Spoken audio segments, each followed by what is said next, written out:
Selamat bertemu kembali siswa-siswiku kelas 12 MIA SMA Flutter Don Bosco Banjarmasin dalam Mari Belajar Biologi, video pembelajaran yang ke-6. Kali ini kita melanjutkan mengenai metabolisme, yaitu katabolisme bagian kedua tentang respirasi anaerob. Ibu berharap kalian semua dalam keadaan sehat dan terus semangat. Baiklah, untuk pertemuan pada video pembelajaran kali ini, kita akan membahas mengenai respirasi anaerob. Ya, kita ingat kembali bahwa pada video sebelumnya kita telah bicara mengenai respirasi aerob, di mana respirasi aerob itu berlangsung dengan adanya oksigen, ya, kemudian melalui 4 tahapan. Ya, kalau respirasi anaerob adalah respirasi yang tidak membutuhkan oksigen, berlangsung di sitoplasma, tahapnya berupa glikolisis dan fermentasi. Contohnya, fermentasi alkohol dan fermentasi asam laktat. Jadi, respirasi anaerob ini adalah salah satu proses katabolisme yang tidak menggunakan oksigen bebas dalam menangkap atau menerima atom hidrogen, ya.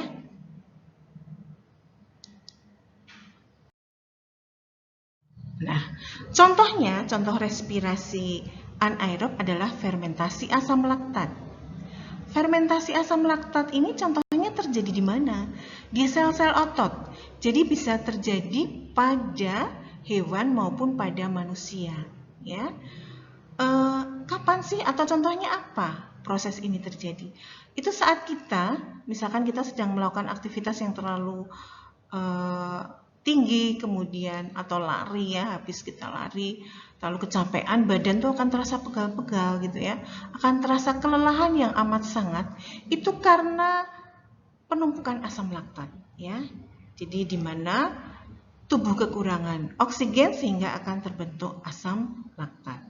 Nah, bagaimana cara mengurangi atau menghindarinya? Ya, dengan beristirahat. Setelah kalian beraktivitas, beristirahatlah, ya.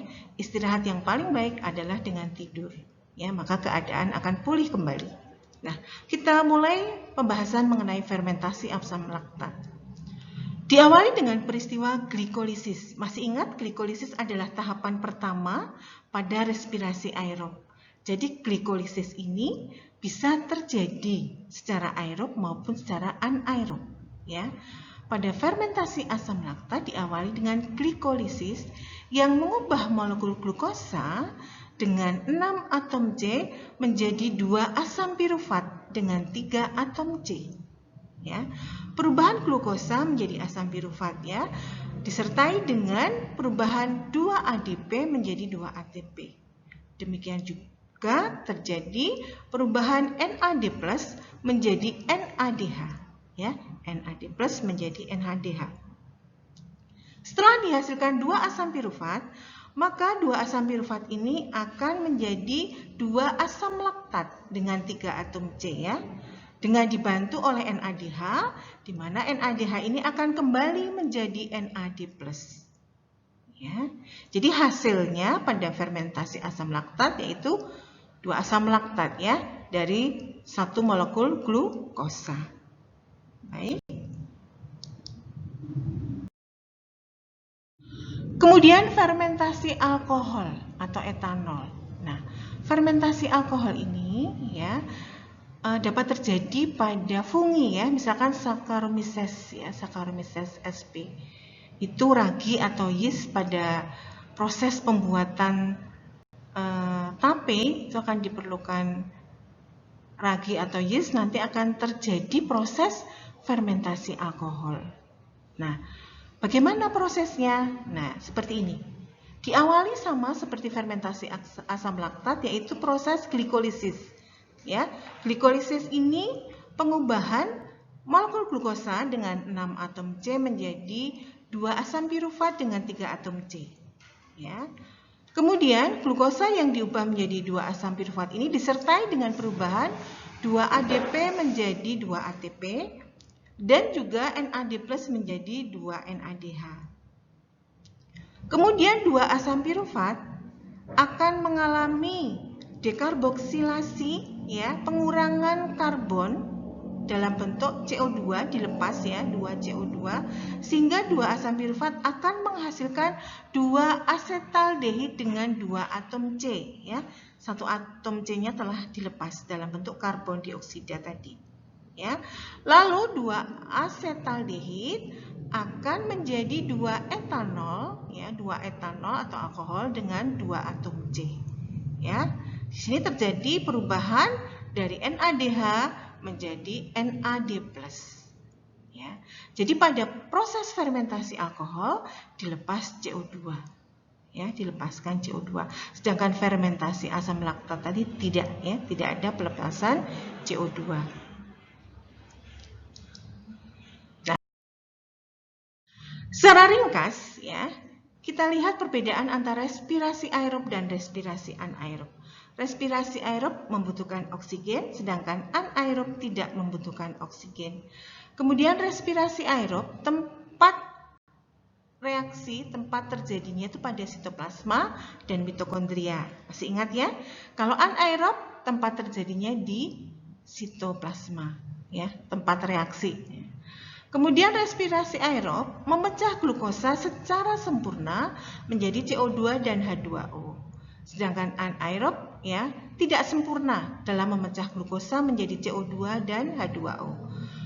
Dalam respirasi aerob menghasilkan 38 ATP atau 36 ATP. Pada respirasi anaerob menghasilkan 2 ATP saja. Mengapa? Karena tidak ada oksigen sehingga tidak bisa berlangsung proses transport elektron, ya, tidak ada pengubahan NADH maupun FADH menjadi energi dalam bentuk ATP, ya, sehingga hanya dihasilkan 2 ATP. Pada respirasi aerob, hidrogen yang dibebaskan bergabung dengan O2 membentuk H2O, ya. Jadi sebagai penerimanya yaitu oksigen. Akseptornya oksigen. Sedangkan respirasi anaerob, hidrogen yang dibebaskan bergabung dengan produk antara, ya. Jadi bukan dengan oksigen, sehingga membentuk asam laktat dan etanol, ya. Respirasi aerob keberlanjutannya tanpa batas. Sedangkan respirasi anaerob keberlanjutannya dalam jangka waktu yang pendek. Reaksinya bagaimana kalau aerob? Respirasi aerob kalian lihat, glukosa C6H12O6 dengan 6O2 menjadi 6H2O plus 6 CO2 dan 38 ATP, ya. Kemudian atau 36 ATP, ya, tergantung di mana peristiwa itu terjadi. Pada respirasi anaerob, ya, ada yang pertama pada fermentasi asam laktat C6H12O6 menjadi 2CH2CHOH asam laktat dan 2 ATP, ya. Sedangkan pada fermentasi alkohol C6H12O6 menjadi 2C2H5OH dan 2CO2 plus 2 ATP, ya. Kalian bisa mencari perbedaannya, mengamati perbedaannya ini antara aerob dan anaerob. Nah, demikian anak-anak mengenai katabolisme. Jadi pada video berikutnya kita akan belajar anabolisme. Contohnya adalah fotosintesis, ya. Kalian catat apa yang ada di video ini, dipahami, ya, dimengerti. Tugas akan diberikan pada video berikutnya, ya. Belum ada tugas, cukup kalian pahami, kalian catat. Sampai di sini dulu pertemuan kita. Terima kasih atas perhatiannya. Sampai jumpa pada video berikutnya. Terus semangat dan selalu jaga kesehatan.